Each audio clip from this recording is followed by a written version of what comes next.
63वां अध्याय। भगवान श्री कृष्ण के साथ बाणासुर का युद्ध। श्री सुखदेव जी कहते हैं, परीक्षित, बरसात के 4 महीने बीत गए, परंतु अनिरुद्ध जी का कहीं पता न चला। उनके घर के लोग इस घटना से बहुत ही शोकाकुल हो रहे थे। एक दिन नारद जी ने आकर अनिरुद्ध का शोणितपुर जाना, वहां बाणासुर के सैनिकों को हराना और फिर नागपाश में बांधा जाना, यह सारा समाचार सुनाया। तब श्री कृष्ण को ही अपने आराध्य देव मानने वाले यदुवंशियों ने शोणितपुर पर चढ़ाई कर दी। अब श्री कृष्ण और बलराम जी के साथ उनके अनुयायी सभी यदुवंशी प्रद्युम्न, सात्यकी, गद्द, सांब, सारण, नंद, उपनंद और भद्र आदि ने 12 अक्षौहिणी सेना के साथ व्यूह बनाकर चारों ओर से बाणासुर की राजधानी को घेर लिया। जब बाणासुर ने देखा कि यदुवंशियों की सेना नगर के उद्यान पर कोटों, बुर्जों और सिंह द्वारों को तोड़ फोड़ रही है, तब उसे बड़ा क्रोध आया और वह भी 12 अक्षौहिणी सेना लेकर नगर से निकल पड़ा। बाणासुर की ओर से साक्षात भगवान शंकर वृषभराज नंदी पर सवार होकर अपने पुत्र कार्तिकेय और गणों के साथ रणभूमि में पधारे और उन्होंने भगवान श्री कृष्ण और बलराम जी से युद्ध किया।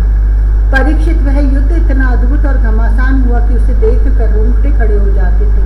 भगवान श्री कृष्ण से शंकर जी का और प्रद्युम्न से स्वामी कार्तिक का युद्ध हुआ। बलराम जी से कुंभांड और कुंभकर्ण का युद्ध हुआ। बाणासुर के पुत्र के साथ सांब और स्वयं बाणासुर के साथ सात्यकी भिड़ गए। ब्रह्मा आदि बड़े बड़े देवता, ऋषि मुनि, सिद्ध, चारण, गंधर्व, अप्सराएं और यक्ष विमानों पर चढ़ चढ़कर युद्ध देखने के लिए आ पहुंचे। भगवान श्री कृष्ण ने अपने शांग धनुष के तीखी नोक वाले बाणों से शंकर जी के अनुचरों भूत, प्रेत, प्रमथ, गुह्यक, डाकिनी, यातुधान, विताल, विनायक, प्रेतगण, मातृगण, पिशाच, कुष्मांड और ब्रह्म राक्षसों को मार मार कर खदेड़ दिया। पिनाक पाणी शंकर जी ने भगवान श्री कृष्ण पर भांति भांति के अगणित अस्त्रों शस्त्रों का प्रयोग किया, परंतु भगवान श्री कृष्ण ने बिना किसी प्रकार के विस्मय के उन्हें विरोधी शस्त्रास्त्रों से शांत कर दिया। भगवान श्री कृष्ण ने ब्रह्मास्त्र की शांति के लिए ब्रह्मास्त्र का, वायव्यास्त्र के लिए पार्वतास्त्र का, आग्नेयास्त्र के लिए पर्जन्यास्त्र का, पाशुपास्त्र के लिए नारायणास्त्र का प्रयोग किया। इसके बाद भगवान श्री कृष्ण ने जिमणास्त्र से, जिससे मनुष्य को जम्भाई पर जम्भाई आने लगती है, महादेव जी को मोहित कर दिया। वे युद्ध से विरत होकर जम्भाई लेने लगे। तब भगवान श्री कृष्ण शंकर जी से छुट्टी पाकर तलवार, गदा और बाणों से बाणासुर की सेना का संहार करने लगे। इधर प्रद्युम्न ने बाणों की बौछार से स्वामी कार्तिक को घायल कर दिया। उनके अंग अंग से रक्त की धारा बह चली। वे रणभूमि छोड़कर अपने वाहन मयूर द्वारा भाग निकले। बलराम जी ने अपने मूसल की चोट से कुंभांड और कुंभकर्ण को घायल कर दिया। वे रणभूमि में गिर पड़े। इस प्रकार अपने सेनापतियों को हताहत देखकर बाणासुर की सारी सेना तितर बितर हो गई। जब रथ पर सवार बाणासुर ने देखा कि श्री कृष्ण आदि के प्रहार से हमारी सेना तितर बितर और तहस नहस हो रही है, तब उसे बड़ा क्रोध आया।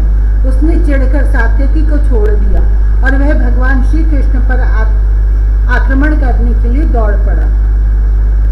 परीक्षित, रणोन्मत्त बाणासुर ने अपने 1000 हाथों से एक साथ ही 500 धनुष खींचकर एक एक पर 2-2 बाण चढ़ाए, परंतु भगवान श्री कृष्ण ने एक साथ ही उसके सारे धनुष काट डाले और सारथी, रथ तथा घोड़ों को भी धराशायी कर दिया एवं शंख ध्वनि की। कोटरा नाम की एक देवी बाणासुर की धर्म माता थी। वह अपने उपासक पुत्र के प्राणों की रक्षा के लिए बाल बिखेर कर नंग धड़ंग भगवान श्री कृष्ण के सामने आकर खड़ी हो गई। भगवान श्री कृष्ण ने इसलिए कि कहीं उस पर दृष्टि न पड़ जाए, अपना मुंह फेर लिया और वे दूसरी ओर देखने लगे। तब तक बाणासुर धनुष कट जाने और रथहीन हो जाने के कारण अपने नगर में चला गया। इधर जब भगवान शंकर के भूतगण इधर उधर भाग गए, तब उनका छोड़ा हुआ 3 सिर और 3 पैर वाला ज्वर 10 दिशाओं को जलाता हुआ सब भगवान श्री कृष्ण की ओर दौड़ा। भगवान श्री कृष्ण ने उसे अपनी ओर आते देख उसका मुकाबला करने के लिए अपना ज्वर छोड़ा। अब वैष्णव और माहेश्वर दोनों ज्वर आपस में लड़ने लगे। अंत में वैष्णव ज्वर के तेज से माहेश्वर महेश्वर जर पीड़ित होकर चिल्लाने लगा और अत्यंत भयभीत हो गया। जब उसे अन्यत्र कहीं त्राण न मिला तब वह अत्यंत नम्रता से हाथ जोड़कर शरण में लेने के लिए भगवान श्री कृष्ण से प्रार्थना करने लगा। जर ने कहा, प्रभु आपकी शक्ति अनंत है, आप ब्रह्मादि ईश्वरों के भी परम महेश्वर हैं, आप सबकी आत्मा और सर्वस्व रूप हैं, आप अद्वितीय और केवल ज्ञान स्वरूप हैं। संसार की उत्पत्ति, स्थिति और संहार के कारण आप ही हैं। श्रुतियों के द्वारा आपका ही वर्णन और अनुमान किया जाता है।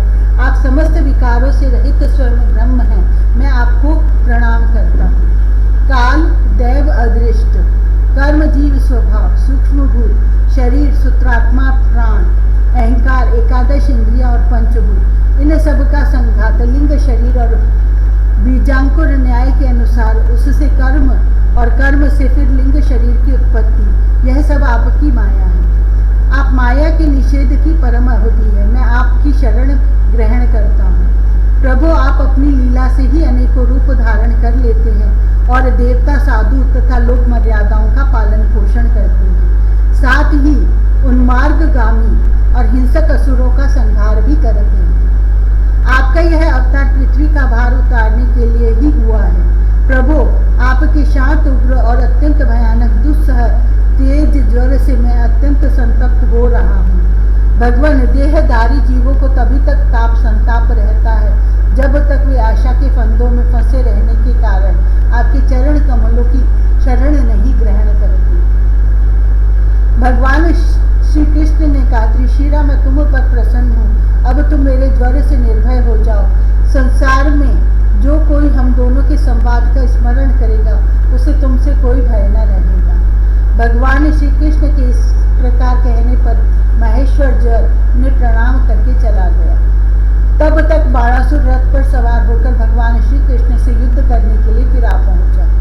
परीक्षित, बाणासुर ने अपने हजारों हाथों में तरह तरह के हथियार ले रखे थे। अब वह अत्यंत क्रोध में भरकर चक्रपाणी भगवान पर बाणों की वर्षा करने लगा। जब भगवान श्री कृष्ण ने देखा कि बाणासुर ने तो बाणों की झड़ी लगा दी है, तब वे छुरे के समान तीखी धार वाले चक्र से उसकी भुजाएं काटने लगे, मानो कोई किसी वृक्ष की छोटी छोटी डालियां काट रहा हो। जब भक्त वत्सल भगवान शंकर ने देखा कि बाणासुर की भुजाएं कट रही हैं, तब वे चक्रधारी भगवान श्री कृष्ण के पास आए और स्तुति करने लगे। भगवान शंकर ने कहा, प्रभु, आप वेद मंत्रों में तात्पर्य रूप से छिपे हुए परम ज्योति स्वरूप परब्रह्म, शुद्ध हृदय महात्मा गण आपके आकाश के समान सर्वव्यापक और निर्विकार निर्लेप स्वरूप का साक्षात्कार करते हैं। आकाश आपकी नाभि है, अग्नि मुख है और जल भी। स्वर्ग सिर, दिशाएं कान और पृथ्वी चरण है। चंद्रमा मन, सूर्य नेत्र और मैं शिव आपका अहंकार है। समुद्र आपका पेट है और इंद्र भुजा। धान्य आदि औषधियां रोम है, मेघ केश है और ब्रह्मा बुद्धि। प्रजापति लिंग है और धर्म हृदय। इस प्रकार समस्त लोक और लोकांतरों के साथ जिसके शरीर की तुलना की जाती है, वे परम पुरुष आप ही हैं। अखंड ज्योति स्वरूप परमात्मा, आपका यह अवतार धर्म की रक्षा और संसार के अभिवृद्धि के लिए हुआ है। हम सब भी आपके प्रभाव से ही प्रभान्वित होकर सातों भुवनों का पालन करते हैं। आप सजातीय, विजातीय और स्वगत भेद से रहित हैं। एक और अद्वितीय आदि पुरुष हैं। मायाकृत, जागृत, स्वप्न और सुषुप्ति, इन तीन अवस्थाओं में अनुगत और उनसे अतीत तुरीय तत्व भी आप ही हैं। आप किसी दूसरी वस्तु के द्वारा प्रकाशित नहीं होते। स्वयं प्रकाश हैं। आप सबके कारण हैं, परंतु आपका न तो कोई कारण है और न तो आप में कारण पना ही है। भगवान, ऐसा होने पर भी आप तीनों गुणों की विभिन्न विषमताओं को प्रकाशित करने के लिए अपनी माया से देवता, पशु, पक्षी, मनुष्य आदि शरीर के अनुसार भिन्न भिन्न रूपों में प्रतीत होते हैं। प्रभु, जैसे सूर्य अपनी छाया बादलों से ही ढक जाता है और उन बादलों तथा विभिन्न रूपों को प्रकाशित करता है, उसी प्रकार आप तो स्वयं प्रकाश है, परंतु गुणों के द्वारा मानो ढक से जाते हैं और समस्त गुणों तथा गुण अभिमानी जीवों को प्रकाशित करते हैं। वास्तव में आप अनंत हैं।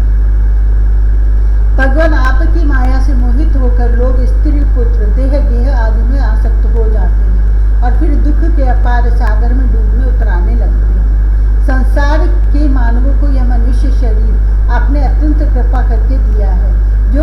मनुष्य इसे पाकर भी अपनी इंद्रियों को वश में नहीं करता और आपके चरण कमलों का आश्रय नहीं लेता, उनका सेवन नहीं करता, उसका जीवन अत्यंत शोचनीय है और वह स्वयं अपने आप को धोखा दे रहा है। प्रभु, आप समस्त प्राणियों के आत्मा, प्रियतम और ईश्वर हैं। जो मृत्यु का ग्रास मनुष्य आपको छोड़ देता है और अनात्म, दुख रूप एवं तुच्छ विषयों में सुख बुद्धि करके उनके पीछे भटकता है, वह इतना मूर्ख है कि अमृत को छोड़कर विष पी रहा है।